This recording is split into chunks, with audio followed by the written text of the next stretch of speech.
Welcome back to another video in which we're going to talk about loss contingencies. Once again, to recap what a loss contingency is and what the accounting treatment for it is.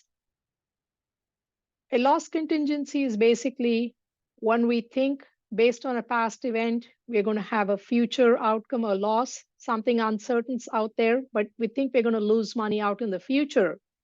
If it's more likely than not, it's probable that it's going to happen, and I know the amount, I need to do a journal entry and have a disclosure in my books. So now we're going to look at a situation where we've already done that journal entry, and subsequently we get new information where we need to update this information. So let's take a look at that by way of an exercise. So here we have the Commonwealth of Virginia that has filed a lawsuit in October 2022 against Northern Timber Corporation. They're seeking civil penalties and injunctive relief for violations of environmental laws regulating forest conservation.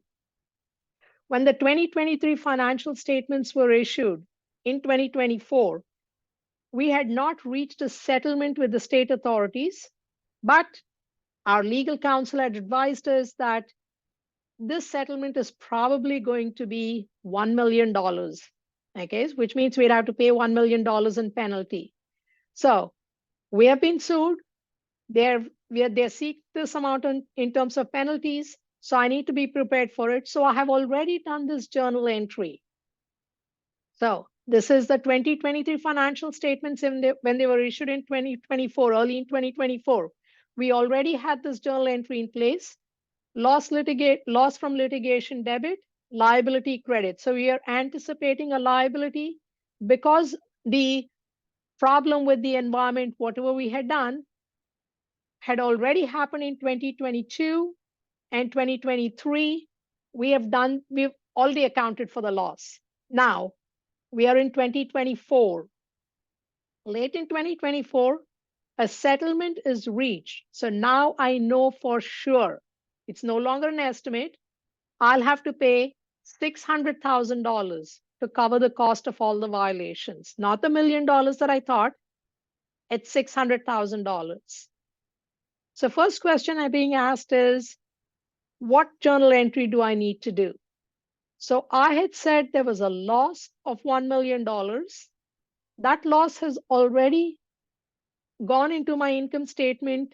It's flowed from the income statement, went to retained earnings and is in the stockholders' equity. I'm not going to go back and change that number over there. However, I need to correct that. Okay.